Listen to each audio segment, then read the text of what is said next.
Welcome back to the Global Local Top Tips, and today, rice pilaf. For too long the rice pilaf has been overshadowed by its cousin the risotto, but today I'm going to show you why it should be on everybody's menu. Let's get stuck in.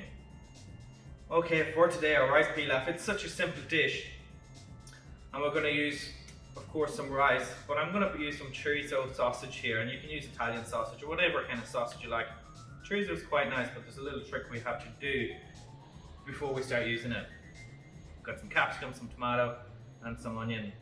And we're going to start off here. The first thing we're going to do is going to peel our sausage, and it's important that we do that. We just run a blade down the side of it. And what this does, it just intensifies the flavour. It releases so much more flavour, and it breaks apart a little bit more. So you're not just getting just big lumps of meat through the rice. You want it to break up a little bit. You'll find such a difference when you do this. And the amount of flavour you release from that. And that's what it's all about. It's about getting the maximum amount of flavour from the minimum amount of ingredients. So in a pot here, I'm going to put in about a teaspoon of oil. You don't want any more, because there's going to be quite a lot of fat coming out of the sausage. It's really important anytime you cook an onion that you cook it slowly, because you want it to give it time to release its flavour, especially in a dish like this. I'm using a red onion because it's a sweeter onion than the brown onion. So I'm just going to slice it up. So it's important to remember that we're going to be cooking this rice for 20 minutes, and I still want the vegetables to hold their shape throughout that time. So you need to cut them relatively big.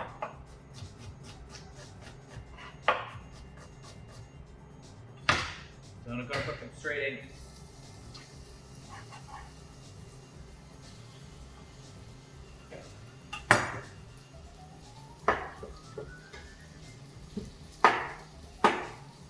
And you just want to give them time to caramelize. You don't want massive heat in there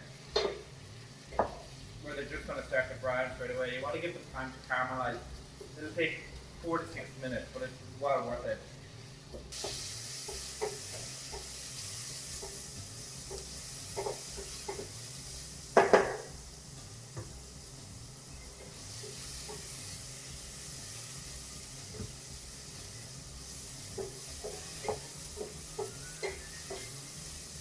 So our onions are cooking there nicely.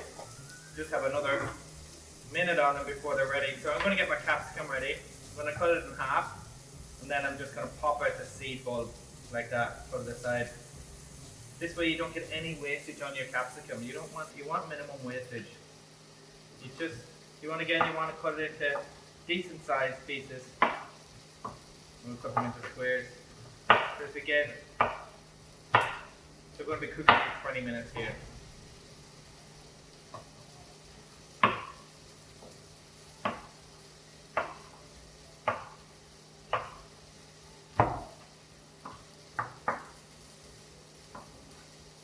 Them straight in.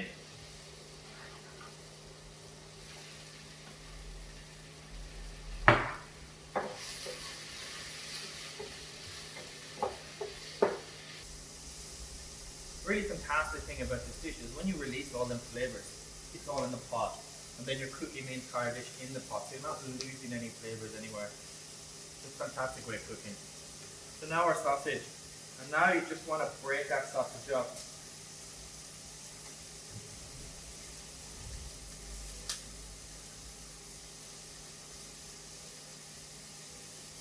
A little bit of skin left in that one. Just want to break it up. So you're going to release all that flavour. So you want to make sure the heat is cranked up high. So because you don't want to be stewing the vegetables in the meat, you want to be frying them.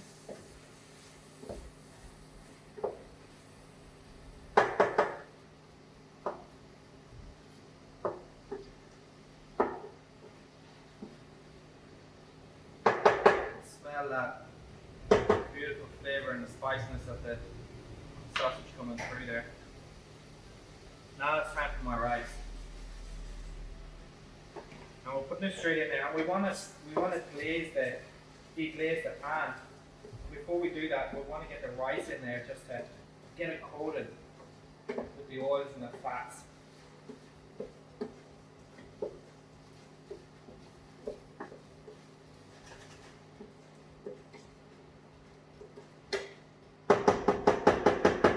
Again, it might look like an awful lot of rice, but you can always add in more and less meat and less vegetables. You can also do this with just vegetables and leave out the meat. It's completely up to you. This is going to double in size. So now I've got 1 tablespoon of smoked paprika, and that's going to add in so much flavour. I've got a half a teaspoon of chili, and you can leave that out because depending on what sausage you're using, it might need it. But definitely that smoked paprika off. Just smell it coming through there. Absolutely beautiful. Just adds so much colour too. Now, twice as much stock to rice. So for instance, if I had 100 grams of rice in there, I'll be putting 200 mils of stock. The beautiful thing about this dish is, at this point, I can put this in the oven for 20 minutes and go about my day and do other things while I wait for it. Or I can put it on a low simmer and just give it an occasional stir. While we're waiting for our rice pilaf to cook out, let's get our tomatoes, parsley and spring onion ready for action.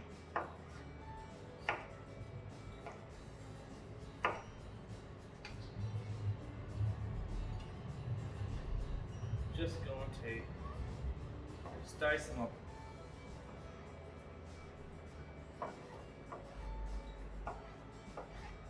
What this is just going to do is just going to add a freshness to it.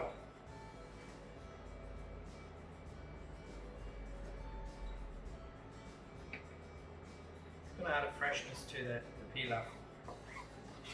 You got them cooked vegetables in there, and then you got these beautiful fresh vegetables coming through.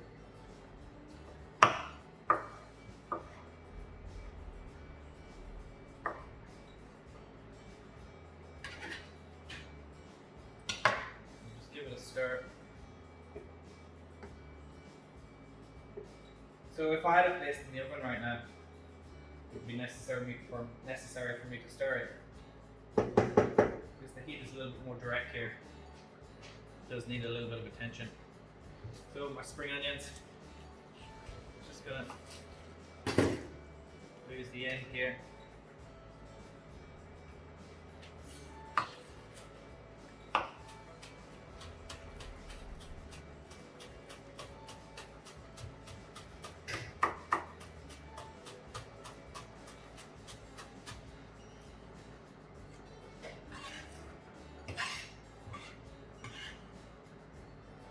And now just a little bit of flat leaf parsley.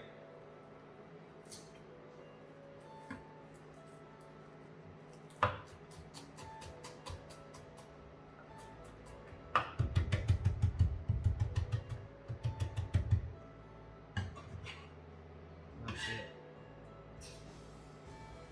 The rice pilaf used to be such a popular dish, and it fell out of favour with chefs for some particular reason. And maybe the point was it wasn't as hands-on. You can actually leave it, put it in the oven and forget about it. But it's such a beautiful dish. It can be really low cost. You can use just vegetables. You can put fish in there. So much you can do with it. So there's no reason why we shouldn't use it a little bit more.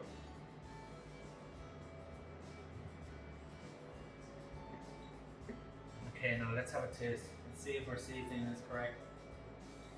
See how far our rice is off.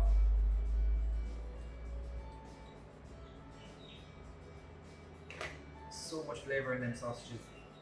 It's really coming through. And you wouldn't get that if you didn't take off the skin. Another minute and a half and we're good to go. Okay, so we're about a minute off our rice being finished here. So we're going to go in with the tomatoes, spring onion,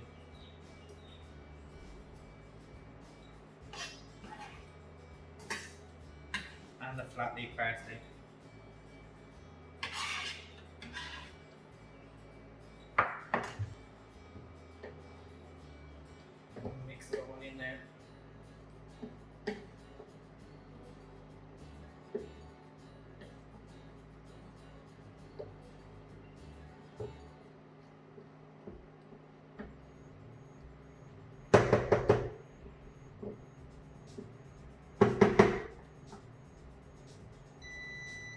off the heat and let it rest for 2 minutes. So we've let our pilaf rest for 2 minutes, and I just want to add in one more ingredient. Not necessary, but it just does finish it off. 50 grams mozzarella cheese.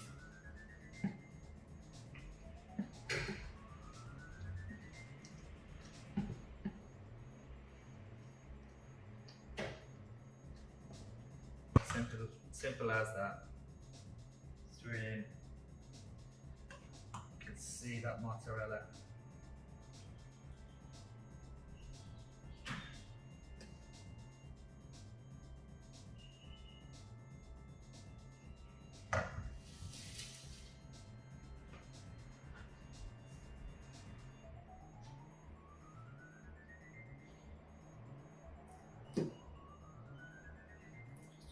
Parsley on the top. Perfect. I hope you enjoyed. Please comment down below any videos that you'd like to see me do in the future. Hit that like button, hit the subscribe button and the bell icon. We'll see you soon.